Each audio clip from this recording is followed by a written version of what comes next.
शायद है दूसरी तीसरी बार हो,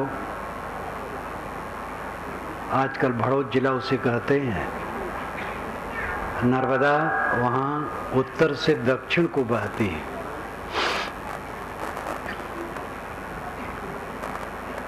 दाएं तरफ शुक्ल तीर्थ है और बाएं तरफ कबीर बड़ा है, यानी तट के पश्चिम तरफ शुक्ल तीर्थ है और तट के पूरब कबीर बड़ा है, जो आज खड़ा है एक बहुत विशाल बाग के रूप में। 600 वर्ष पुराना है वो। तत्वा और जीवा ये दो ब्राह्मण बंधु वहाँ रहते थे और कबीर साहब के शिष्य थे। एक बार काफी दिन रह करके जब चलने लगे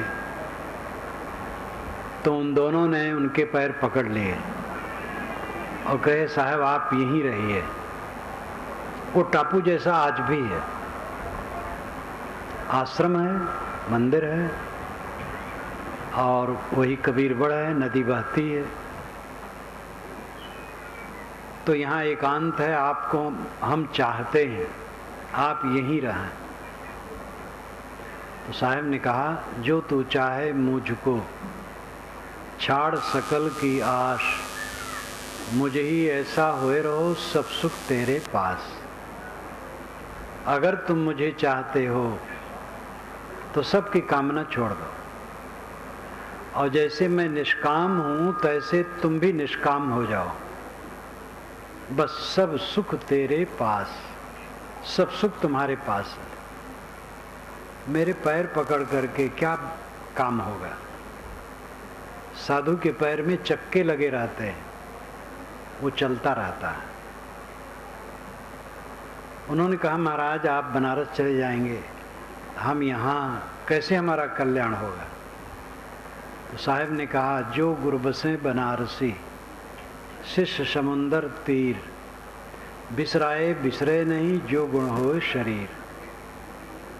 गुरु बनारस में रहते हो और शिष्य समुद्र के पास, समुद्र वहां से निकट है कबीरवड़ से,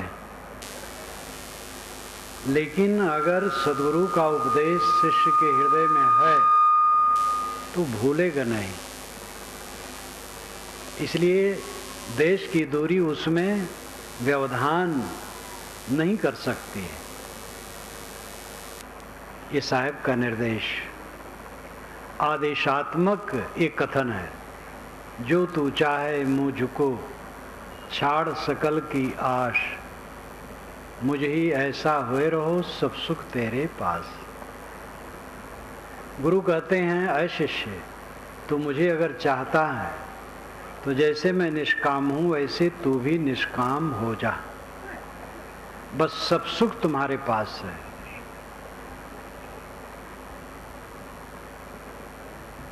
जीवन का परम सुख आत्म संयम में है, और इस पर कम लोग ध्यान देते हैं। साधना पर ध्यान देने की आवश्यकता है। जितने लोग यहाँ बैठे हैं सब ध्यान दें। साधु को तो और करना चाहिए, गृहस्थ को भी करना चाहिए, स्त्री पुरुष सबको। 24 घंटे में निर्धारित कर लो कि इतना समय हम अकेले में बैठेंगे, ज्ञान के ग्रंथ पढ़ेंगे, चिंतन करेंगे और ध्यान करेंगे। ये 3 बात। अकेले में बैठना, घर में कुछ ऐसी जगह बनानी चाहिए जो हवा प्रकाशदार हो और शांत क्षेत्र हो, वहाँ बैठ जाए। जमीन में बैठना चाहिए, जमीन पर चटाई आसन बिछा लेना चाहिए और ज्ञान वैराग भक्ति के ग्रंथ पढ़ना चाहिए। टीवी जब से आया है और विकार बढ़ गया। अध्ययन चिंतन मनन की जगह पर टीवी लोग देखते हैं, खुराफात की बात दिमाग में भर लेते हैं। इस पर संयम की जरूरत है। समय निकालें, 2 बार समय निकालना चाहिए, सुबह शाम। 2 बार न निकले, 1 बार सही। सबकी योग्यता अलग अलग होती है, स्थिति अलग अलग होती है। जवानी में बहुत व्यस्त है आदमी, कम निकाल पाएगा, बुजुर्ग है ज़्यादा निकाल पाएगा। सबको समय निकालना चाहिए। गृहस्थी नहीं, कितने महात्मा हैं जो समय नहीं निकालते हैं। 24 घंटे ऐसे बीत जाते हैं, खाते सोते बात करते काम करते, बस ऐसे समय बीत जाता है। ये बहुत बड़ी असावधानी है। हर इंसान में बल है अपने आप का उद्धार करने के लिए। आपके लिए कोई भोजन बना सकता है, आपके लिए कोई बिस्तर बिछा सकता है, आपके लिए कोई मकान भी बना सकता है, लेकिन आपके लिए कोई भजन नहीं कर सकता है, साधना नहीं कर सकता है। वो खुद आपको करना है। दवाई स्वयं खाने से रोग दूर होगा, स्वयं भोजन करने से भूख मिटेगी। इसी प्रकार जो मन की पीड़ा है, इसको दूसरा कोई नहीं मिटा पाएगा। मित्र, सतमित्र, संत, गुरुजन की सही राय से तात्कालिक मन की शांति होती है। कोई उलझन है, उद्वेग है, और सतमित्र हैं और उन्होंने 2-4 बात कही और मन में शांति आ गई। गुरु संत हैं, लेकिन अस्थाई शांति के लिए स्वयं अभ्यास करना पड़ेगा। बात बात में बड़ा अंतर होता है। एक बात सुन करके मन खलबला जाता है और एक बात सुनते ही मन शीतल हो जाता है। इसलिए ध्यान देना चाहिए कि स्वयं किसी के लिए ऐसी बात न करे जो उद्वेगित हो। किसी को उद्वेग पहुंचाने की चेष्टा न करनी चाहिए। और दूसरे ने हमारे लिए किया है तो उद्वेगित ना हो, उसको सह लें। सहने के अलावा कोई चारा नहीं है। सबको सहना पड़ता है। जिसका जितना व्यापक क्षेत्र होता है उसको उतना ज़्यादा सहना पड़ता है। मनुष्यों का संबंध जितना अधिक होगा उतना अधिक सहना पड़ेगा, क्योंकि मनुष्यों में हर प्रकार के लोग होंगे।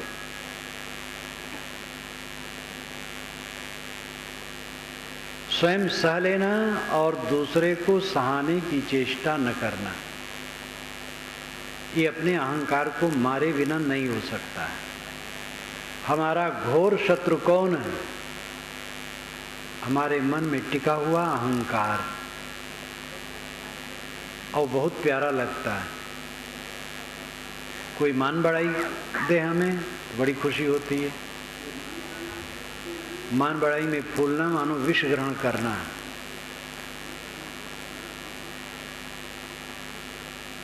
तो अपने मन के अहंकार को मारें, उद्वेग शून्य हो, दूसरे को उद्वेगित न करें। जो जितना उद्वेग शून्य होगा उतना उद्वेगित नहीं करेगा। जो उद्वेगक है, दूसरे को उद्वेग देता है, इसका मतलब है अंदर में वो असंतुलित है, अशांत है। दुखी आदमी दुख देता है, सुखी आदमी सुख देता है। पैसा वाला ही किसी को पैसा दे सकता है, विद्वान किसी को विद्या दे सकता है, ज्ञानी किसी को ज्ञान दे सकता है, दुखी किसी को दुख देता है और सुखी सुख देता है। अगर हम दूसरे को दुख देते हैं तो स्वयं दुख से खाली नहीं, और देंगे तो और वो फलेगा। एक बीज डालने से पौधा होता है धान का, और 3 शाखाएं उसमें निकली, तो 3 बालियां आएंगी। एक एक बाली में 100-100 दाने भी हो तो 300 दाने हो गए। एक दाना में 300 दाने। इसी प्रकार बुराई और भलाई ये दोनों के फल बढ़ते हैं। बुराई करेंगे उसका फल बढ़ेगा, अच्छाई करेंगे उसका फिर फल बढ़ेगा। अपने को सुधारने के अलावा कोई चारा नहीं है। विवाद चारा नहीं है। विवाद करके समाधान नहीं होता है, सह करके समाधान होता है। फिर निर्णय की जरूरत होती है, निर्णय दिया जाता है। कहीं किसी व्यक्ति का निग्रह भी किया जाता है, दंड भी देना पड़ता है। ये सामाजिक परिस्थिति में ये सब होता है। लेकिन जो रात दिन की बात है वो अपने मन को ही, अपने अहंकार को ही मारना होता है।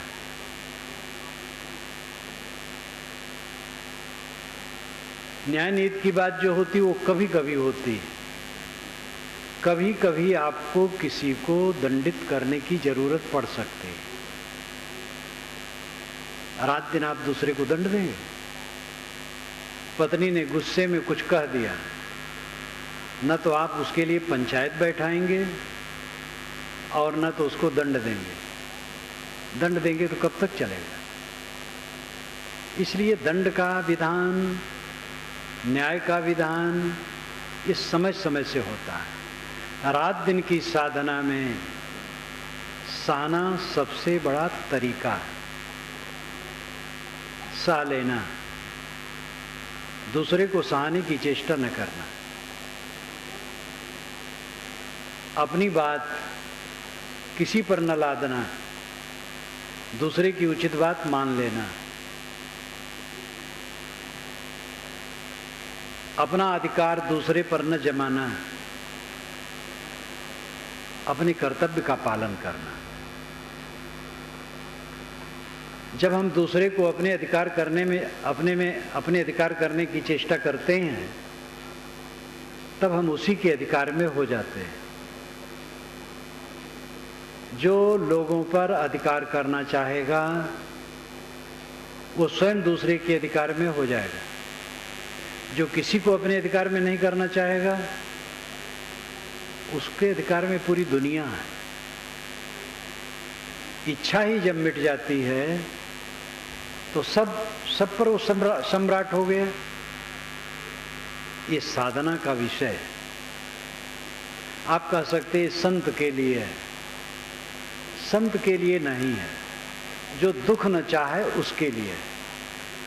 गृहस्थ लोग दुख नहीं चाहते हैं तो उनको भी करना है।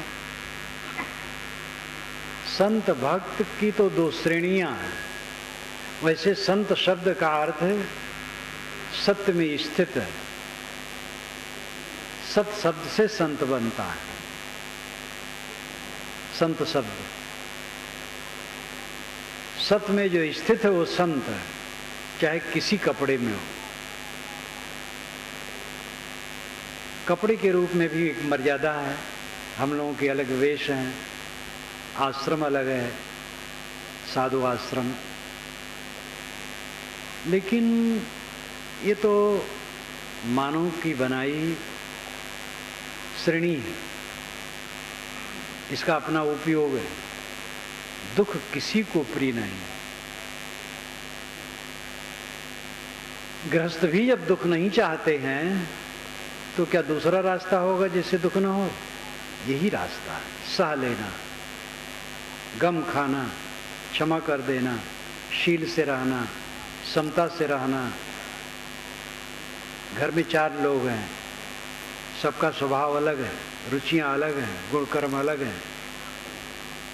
बिना सहे किसी का जीवन सुख से नहीं बीत सकता है। साधना के विषय में कह रहा था, साधना में मन देना चाहिए। अनादिकाल का बिगड़ायल मन है, इसमें तमाम विकार भरे हैं। इस जीवन में भी जब से होश में आए तब से इसमें विकार भरते रहे। उन विकारों का जखीरा पूरा मन में इकट्ठा है, वो आदमी को बैठने नहीं देता है। जो जानो जो जानो जग जीवना, जो जानो सो जीव, पानी पचावो अपना, पानी मागिनत पी। अगर जीव को जानते हो और जीवन जीना जानते हो तो जो पानी पिए हो उसको पचा लो और नया पानी न पियो। ये लाक्षणिक कथन है। जीव शुद्ध तत्व है, मौलिक तत्व है। उसी के विशेषण में आत्मा, राम, ब्रह्म अनेक शब्दों का प्रयोग होता है। मूल जीव शब्द है। अगर अपने स्वरूप को समझते हो, अपने आत्मा को समझते हो और जगत में जीने का ढंग समझते हो तो जो पानी पिए हो पचा लो, नया पानी न पियो। ये पानी है वासना, अहंता, ममता। जो अहंता ममता आज तक बनाए हो उसको पचा दो, मार दो और नई अहंता ममता न ग्रहण करो। कुछ अहंता ममता करना पड़ता है, मेरा मानना पड़ता है, तब व्यवहार चलता है। श्री काशी साहब ने अपनी वाणी में जहाँ कहीं लिखा है तो प्रायः लिखा है कि दृढ़ अहंता ममता का त्याग। इसका मतलब हल्की अहंता ममता जो व्यवहार के लिए है तो दूषित नहीं। जैसे मेरा घर है, मेरा परिवार है, साधु भी कहते मेरा आश्रम है, ये हल्की अहंता ममता है। विवेकवान समझता है मेरा नहीं, लेकिन व्यवहार के लिए तो कहना पड़ेगा।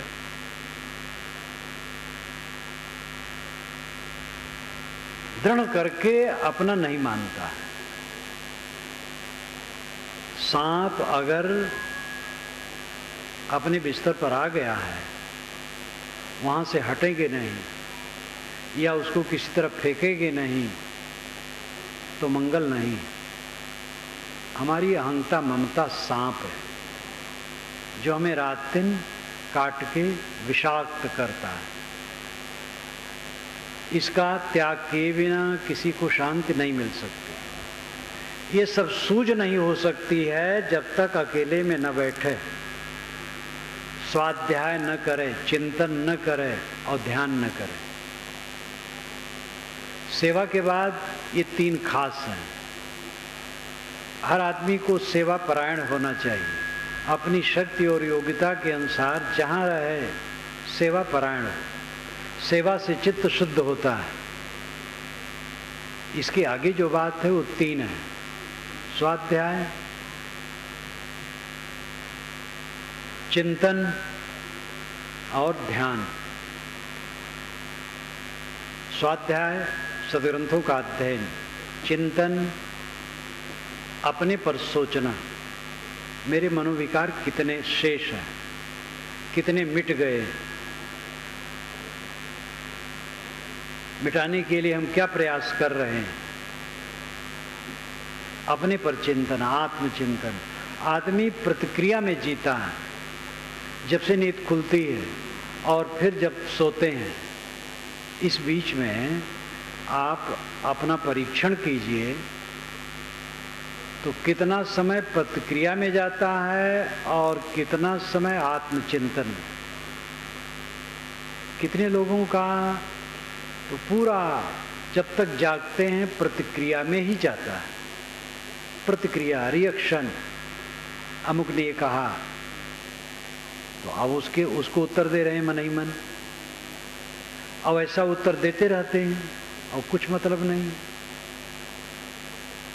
अनुकूल मिला, प्रतिकूल मिला, अनुकूल की भी प्रतिक्रिया होती है, अनुकूल की प्री प्रतिक्रिया होती है, प्रतिकूल की अप्री प्रतिक्रिया होती है।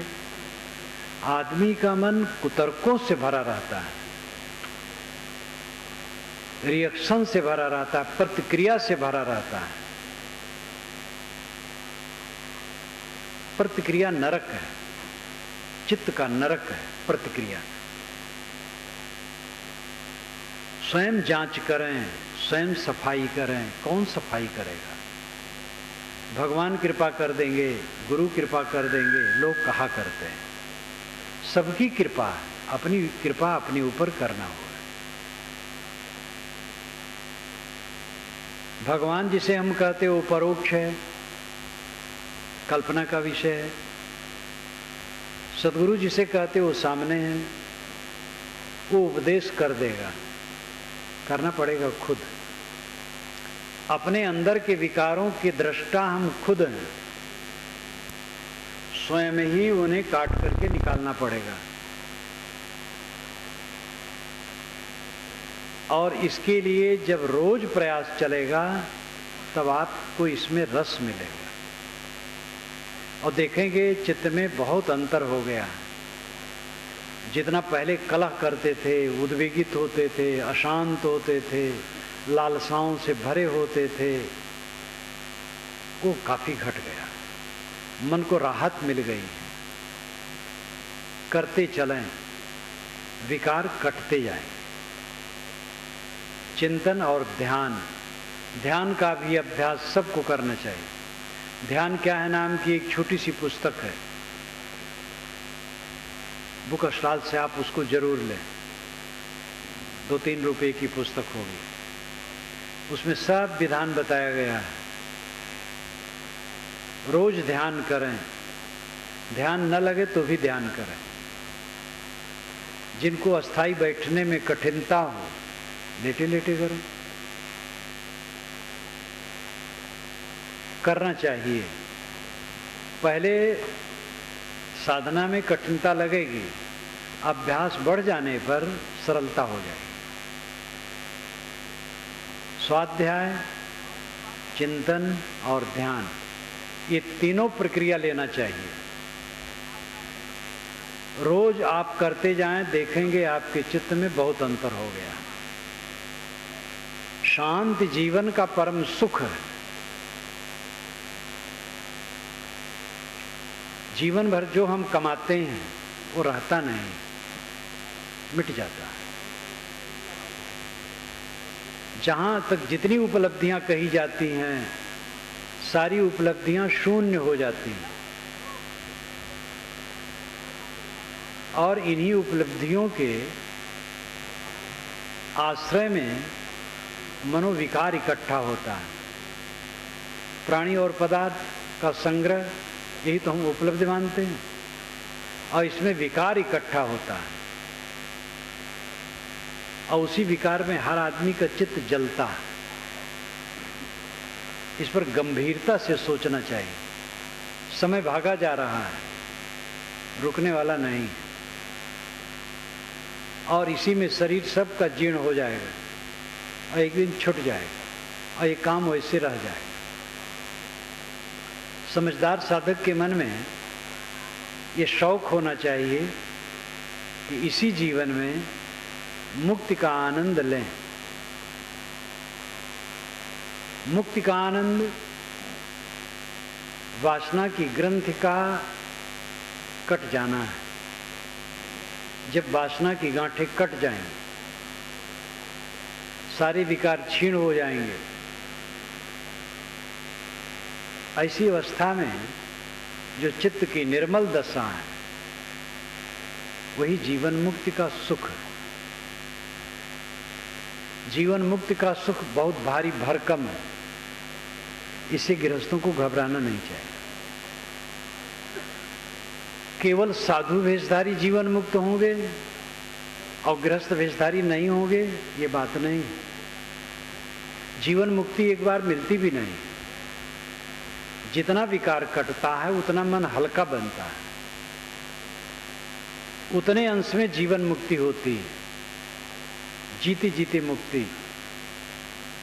4 वर्ष के पहले जो वासनाएं उद्वेगित करती थी, अब वो नहीं करती उतनी, तो मुक्ति हुई। व्यापारी कुशलवा माना जाता है जो अपने व्यापार का हिसाब किताब रखता है। साधक सही वह माना जाता है जो निरंतर आत्मनिरीक्षण करता है। 4 वर्ष के पूर्व जो उद्वेग था अब नहीं है, 2 वर्ष के पहले था वो नहीं है, गत वर्ष में था वो नहीं है, 6 महीने के पहले जो मन में भ्रांति थी वो नहीं है, तो समझ लो कि अध्यात्म की तरफ बढ़ रहा है। अब अगर वैसे विकार हैं, कोई उन्नति नहीं। अगर विकार बढ़ रहे हैं तो पतन है। विकार निरंतर घटने चाहिए। भवसागर कहाँ है? ये मन का विकार भवसागर है। इच्छा करी भवसागर, जामे बोहित राम आधार। काहीं कबीर हरि शरण गहु, गोखुर बच विस्तार। इच्छा करी भवसागर, इच्छा करके भवसागर बनाया जाता है। विषय वासना की जितनी इच्छाएं हैं यही भवसागर बनाती है। जामे बोहित राम आधार। साहब कहते इस भवसागर से पार होने के लिए राम का आधार बोहित, बोहित नाम जहाज है, राम ही जहाज है। काहीं कबीर हरि शरण गहु, गोखुर बच विस्तार। साहब कहते हरि की शरण लो तो गऊ का बछड़ा का जो खुर है, कहीं गीली जमीन में पड़ जाए, थोड़ा सा गड्ढा होता है, उसको लागने में क्या कठिनता है। संसार सागर इसी प्रकार वो लाग जाएगा। जो मन के विकारों को काटेगा, राम जहाज पर बैठेगा और हरि की शरण लेगा। ये राम क्या है, हरि क्या है? ये सगुण उपासकों के शब्द हैं। साहब इसको कैसे लेते हैं? साहब उदार थे, वे किसी के शब्द से परहेज नहीं करते हैं। सभी शब्दों को लेते हैं और खंडन भी करते हैं, मंडन भी करते हैं। हरि ठग ठगट ठगौरी लाई। हरि ठग है, जो ठग रहा है ठगौरी ला करके। ये कौन सा हरि है? मन की भ्रांत से यहाँ अर्थ है। हमारी ऐसी हरि की कल्पना है जो मन की भ्रांति है, तो हम ठगा गए। लेकिन बाएं दहिने तजु विकारा, निजुके हरिपद गहिया। बाएं दहिने सब विकार छोड़ दिया, निज स्वरूप हरि है और उसकी स्थिति को पा गया, फिर कल्याण हो गया। हरि बिन भरम विगुरचन गंदा, हरि हीरा जन जौहरी। साहब ने हरि शब्द का प्रयोग बहुत किया। वेदों में हरि का अर्थ होता है अश्व, आत्मा परमात्मा नहीं। हरि का अर्थ होता है अश्व, घोड़ा। वो अश्व है सूरज की किरणें। वाल्मीकि रामायण में हरि का अर्थ होता है वानर। हरि का अर्थ आत्मा परमात्मा परक। ये ईसा के लगभग बना है। ईसा के बाद इसका ज्यादा विकास हुआ है। राम शब्द का प्रयोग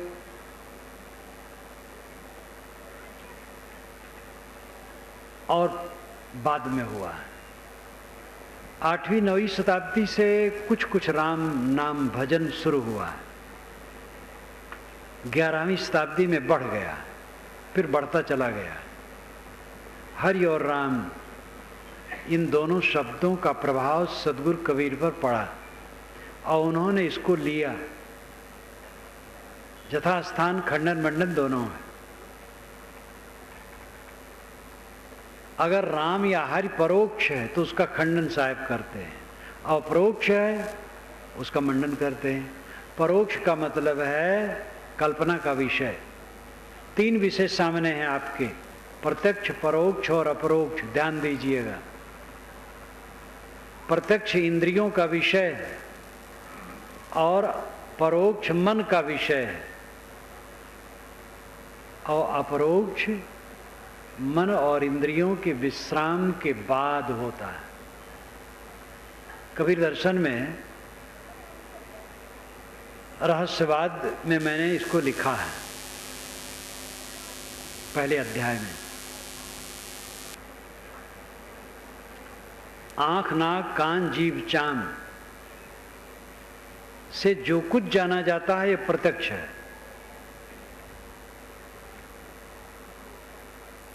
और परोक्ष है जो मन का नक्शा है, मन की अवधारणा है, मन की कल्पना है। और जहाँ इंद्रियां शांत हुई और मन शांत हुआ, दोनों शांत हो गए, तो अपरोक्ष है। स्वयं सत्ता रह गई, आत्म सत्ता।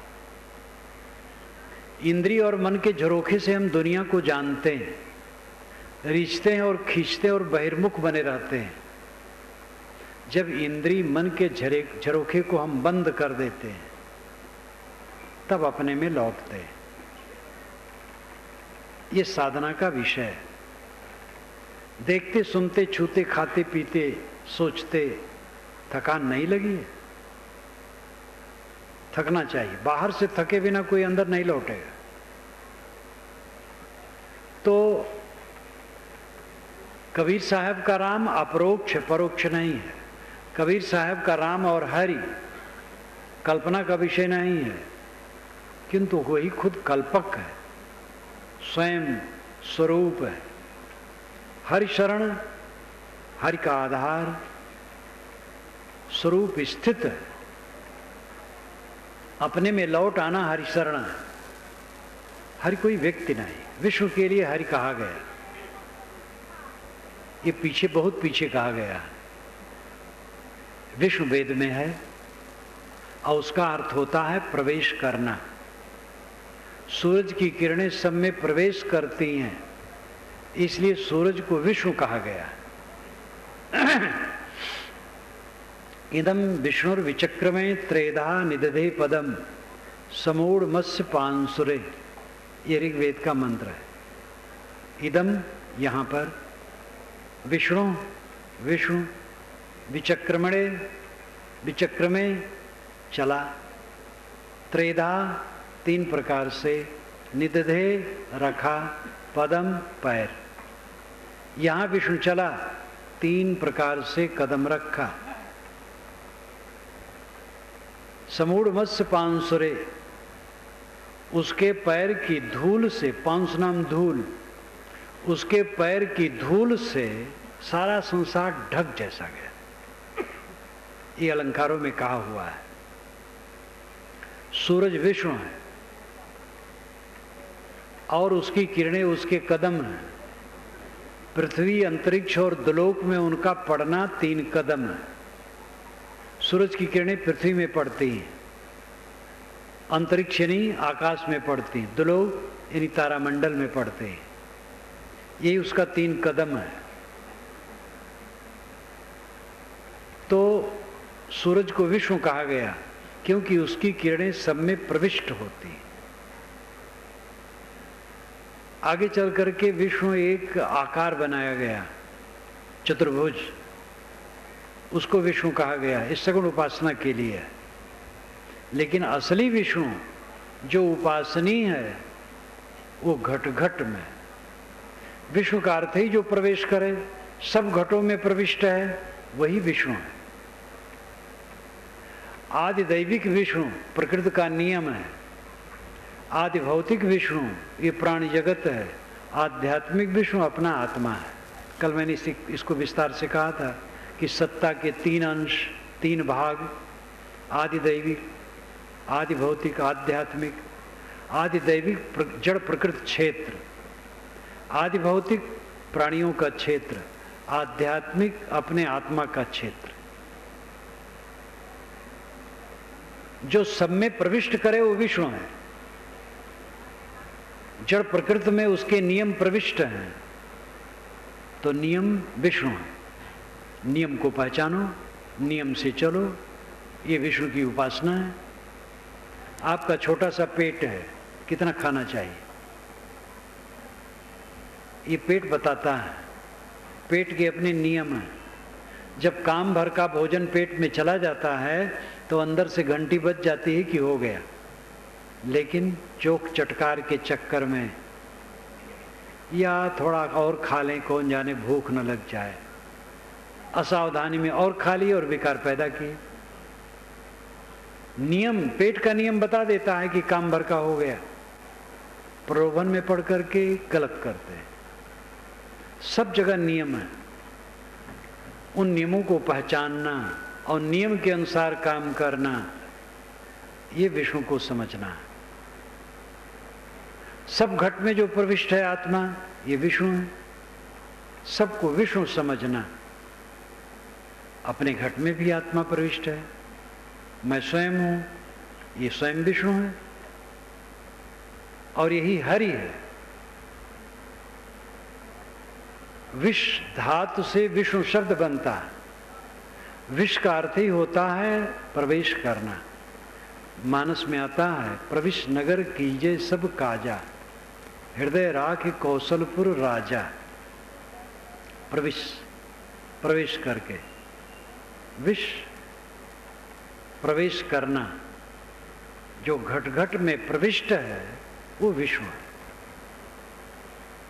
ये अनुभविक है, वैज्ञानिक है, तथ्यपरक है। कोई विष्णु लोक है, घोर काल्पनिक है। ये आत्मलोक ही विष्णु लोक है। कोई अपने मन को समेट ले और अपने आत्मा में निमग्न हो जाए, विष्णु लोक में पहुंच गए। पहुंचना है ही नहीं है। विष्णु लोक में तो मेरा निवास ही है। आत्मा विष्णु है। अब आत्मा में स्थित हो गया, विष्णु में स्थित हो गया, विष्णु को पा गया। कहां कबीर हरि शरण गो, हरि विष्णु राम की शरण का अर्थ है केंद्र में आ जाना। शरण ही तो होता है किसी महापुरुष के पास जाकर के समर्पित हो जाना, यही शरण है। आत्मसमर्पण अंतिम शरण है। तथागत बुद्ध ने कहा अपनी शरण में जाओ।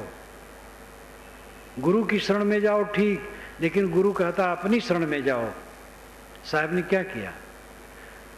जब उन्होंने कहा तत्व जीवन है कि महाराज आप ही रहिए, तो उन्होंने यही तो कहा, जो तू चाहे मुझको छाड़ सकल की आस, मुझे ऐसा हो रोज सब सुख तेरे पास। तो उन्होंने दूसरे शब्दों में कहा तुम अपनी शरण में जाओ। एक केंद्र होता है, दूसरा परिधि। ध्यान दीजिए, केंद्र और परिधि। तेली का कोल्हू, नए बच्चे तो तेली कोल्हू देखे भी ना होंगे। जमाना बदल गया, कोल्हू खत्म हो गया, बैल से तेल पेरना खत्म हो गया, मशीनें हो गई, कुल्हार भी खत्म हो गया। जो बैल से पेरते थे गन्ना, अभी भी कुछ चल रहा है। तेली का बैल चलता है दिन भर, लेकिन केंद्र में नहीं पहुंचता है, परिधि में घूमता है। परिधि चारों तरफ का चक्कर, केंद्र जो बीच का हिस्सा है। जैसे गाड़ी का चक्का है तो धुरी परिधि में है, और वलय जो लोह का पट्टा है वो परिधि में है, और धुरा केंद्र में है। आत्मा केंद्र है और मन परिधि है। जितना हम सोचेंगे परिधि में घूमेंगे, सोचना बंद होगा, केंद्र में आ गए। क्या सोचेंगे? वहां गए, घर द्वार सड़क गलियां, राग द्वेष हानि लाभ मान सम्मान विषय वासना, यही सब तो सोचेंगे। इसको न सोचें, दया क्षमाशील विचार सोचें, ये कल्याणकारी है।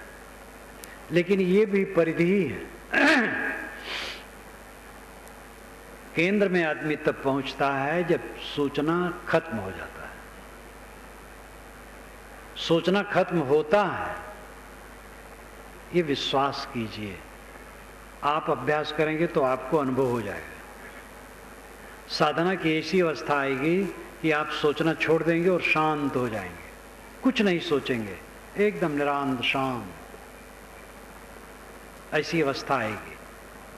लेकिन इसमें दो चीज की जरूरत है, वैराग की अधिकता और अभ्यास।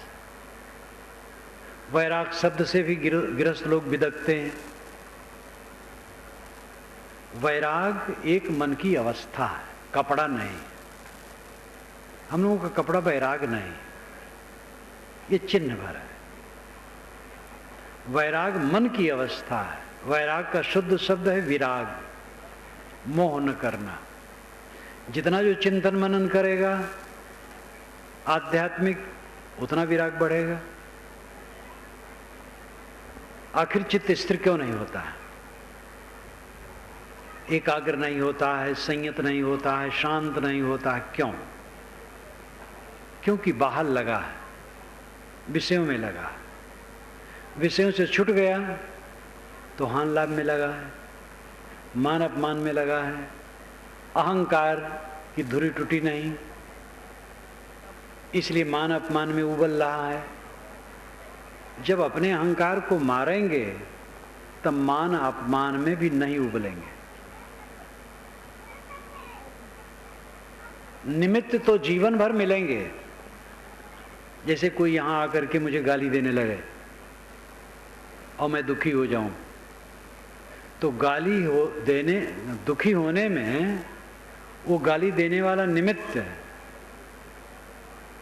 लेकिन उपादान, दुख का उपादान मेरे अंदर में है, जो मेरा अज्ञान और अहंकार है। अगर वो खत्म हो जाए, हमारे अंदर का अज्ञान अहंकार खत्म हो जाए, दुख का उपादान, तो निमित्त बेकार हो जाएगा। कोई गाली दे, हम दुखी नहीं होंगे। आप ये भी ध्यान दीजिए, जीवन भर आपको निमित्त मिलते रहेंगे, बच नहीं सकते। गाली पाएंगे, बड़े बड़े पुरुष गाली पाए, जीवन मुक्त पुरुष जीवन भर गरियाए गए हैं। कृतार्थ आत्मा पुरुष को गाली दी गई है, कोई बचा नहीं। इस दुनिया में कोई ऐसा सिर नहीं है जो निंदा से बचा। ये देखना है कि हम निंदित कर्म करते हैं कि नहीं। निंदित कर्म न करें, चिंता न करें, चिंताहीन होकर के जिए।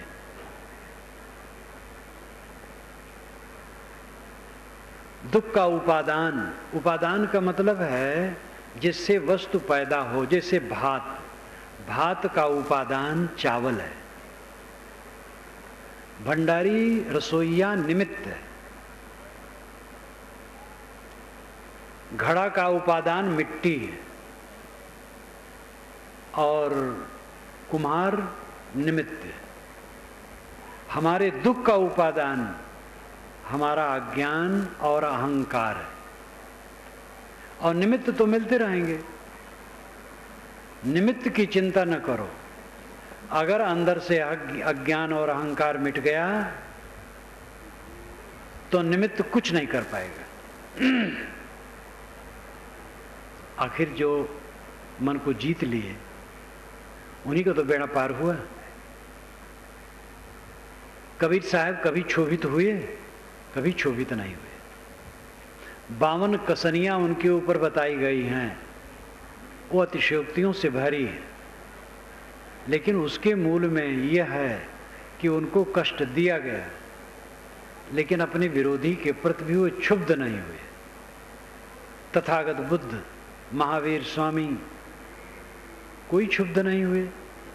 अन्य साधक भी, स्वामी शंकराचार्य ने कहा है, प्रतिकार भावना बिना सह लेना ये तितिक्षा है।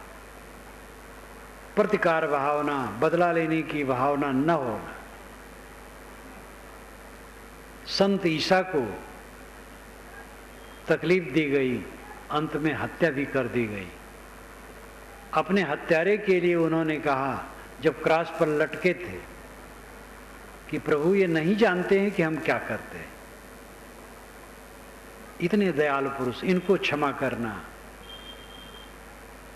कोई साधक होगा दुनिया के किसी क्षेत्र में, सबकी दशा एक है। इसीलिए साहब ने कहा, समझे की गति एक है, जिन समझा सब ठौर। काहे कबीर ये बीच के बल कहीं और की और। निमित्त सबको मिलते हैं। गोस्वामी तुलसीदास जी ने तो सबकी दुष्टों की भी वंदना कर डाली है। ब्राह्मणों को तो बहुत पुचकारा है, लेकिन काशी में ब्राह्मण खार खाए बैठे थे उनके लिए, और उनको रत्ती भर नहीं मानना चाहते थे। कैसा संसार है। जिस महापुरुष ने ब्राह्मणों की फिजूल प्रशंसा की है, पूजी विप्र शील गुणहीना, ये फिजूल प्रशंसा है, बल्कि खतरनाक है। लेकिन उसी महापुरुष को ब्राह्मणों ने सताया काशी में। कोई साधक है, साधना का लक्षण ही है प्रतिकार भावना से रहित होना, हाँ कुसंग से बचना। ये नहीं कि बेवकूफ बना रहे और कुसंग का सेवन करे। जहाँ उद्वेग पैदा हो, जहाँ अशांति पैदा हो, कुसंग रहे, तो विवेकवान उससे बचा के चलेगा, हट के चलेगा, लेकिन उसके लिए मन में दुर्भाव नहीं रखेगा। तो केंद्र आत्मा है, मन परिधि है। आप अपनी परीक्षा कीजिए, कितने समय परिधि में जीते हैं, कितने समय केंद्र में। कितने लोग तो केंद्र समझते ही नहीं, जो समझ गए हैं वो कितने लोग उसमें जीते हैं। परिधि ही में लोग घूमते रहते हैं, स्मरण स्मृतियां ख्यालात डूबे रहते हैं उसी में। साधना करते करते ऐसा समय आता है जब साधक की परिधि समाप्त हो जाती है और केंद्र में आ जाता है। सोचना बंद हुआ, केंद्र में आ गए, कहीं आना जाना थोड़े है। चित्त बाहर रम रहा था, परिधि में घूम रहे थे, चित्त शांत हो गया, केंद्र में आ गए। चित्त शांत होते ही केवल दशा, अद्वैत दशा, निर्वाण दशा, स्वरूप स्थित होती है। ये सब के अर्थ एक है। केवल रह जाना, अकेला, अद्वैत हो जाना, अकेला रह जाना, निर्वाण हो जाना, वासनाओं का बुझ जाना, स्वरूप स्थित सहज समाधि, सब एक बात है। मन की एकाग्रता साधना चाहिए।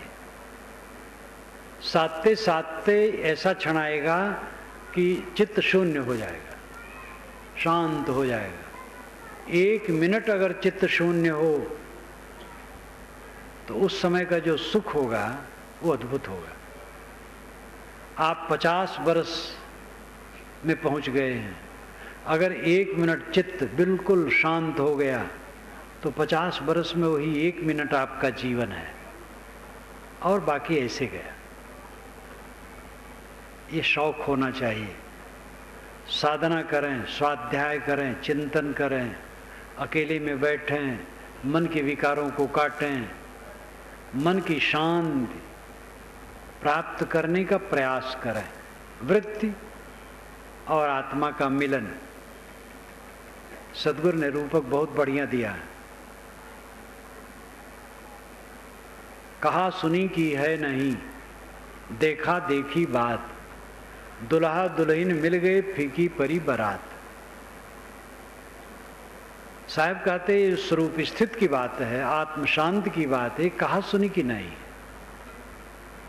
कहा सुना जाता है विचार बनाने के लिए, प्रेरित करने के लिए और प्रेरणा पाने के लिए। कहा जाता है दूसरा प्रेरित हो, सुना जाता हमें प्रेरणा मिले। तो प्रेरणा पाने के लिए, प्रेरणा देने के लिए कहना सुनना होता है। प्रेरित हो करके जब साधना में साधक दृढ़ हो जाता है तब वो दशा आती है। तो कहाँ सुनी की है नहीं, देखा देखी बात। देखा देखी आमने सामने, दुल्हा दुल्हन मिल गई फीकी परी बारात। बारात गई, दूल्हा गया। दूल्हा तो अपने को सजाता ही है, दूसरे लोग उसको सजाते हैं। बाराती लोग भी जितना बन सकता है सज के जाते। बारात में अगर जाना होता है और अपने पास कपड़ा योग्य न हो तो मित्रों से ले लिया जाता है। जितना बन सकता सब बाराती सज के जाते हैं, लेकिन सबका सजना बेकार हो जाता है। दूल्हा गया माड़ों में, मंडप में, दुल्हन से मिल गया, दूल्हा दुल्हन मिल गए और बराती बेवकूफ होके लौट आए,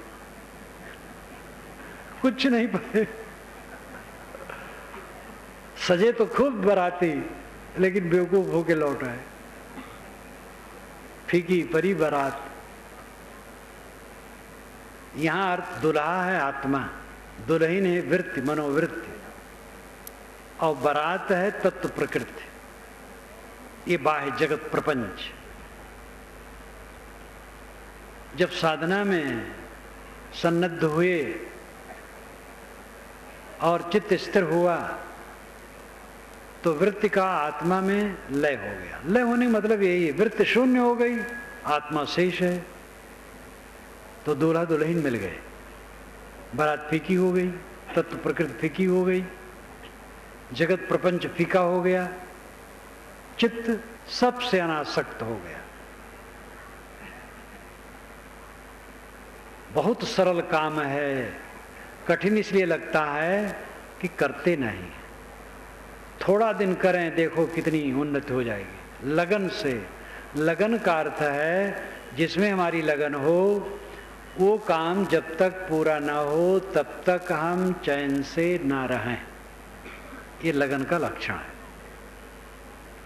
जिसके लिए लगन है वो काम पूरा भी नहीं हो रहा है और हम आराम से रह रहे हैं, तो कहाँ लगन है? बाहर की चीज में तो परतंत्रता है। किसी को लगन हो हम प्रधानमंत्री बन जाए, सब तो प्रधानमंत्री नहीं बनेंगे। किसी को लगन हो कि सोने का मकान बन जाए, तो सोने का मकान कहाँ बन जाएगा? दुनिया की जो संभव बातें हैं उनमें भी लगन होने से मात्र से नहीं हो जाता है। जैसे आप करोड़पति हो जाए, ये संभव है, लेकिन सब करोड़पति कहाँ होंगे? नहीं होंगे। लेकिन जो आत्मस्थित है, आत्म शांति है, सदैव आनंदित होकर के जीना, ये अपने हाथ में। ये तो अपने विकारों को दूर करना है, मनोविकारों को दूर करना, और कुछ नहीं करना है। अपने अहंकार ममकार को मारे, मनोविकारों को मारे, सदैव आनंद कंद है। मनुष्य का लक्ष्य वह है जो अपने आप पर निर्भर है और देश काल की दूरी जिसमें नहीं है। इस पर जरा ध्यान दीजिए। जो दूसरे देश में मिले और दूसरे काल में मिले वो अपने जीवन का लक्ष्य नहीं। इसी काल में और इसी देश में वह है। स्वयं आत्मदेश है, स्वरूप देश है, आत्मदेश है, और इसी काल में वो प्राप्त है।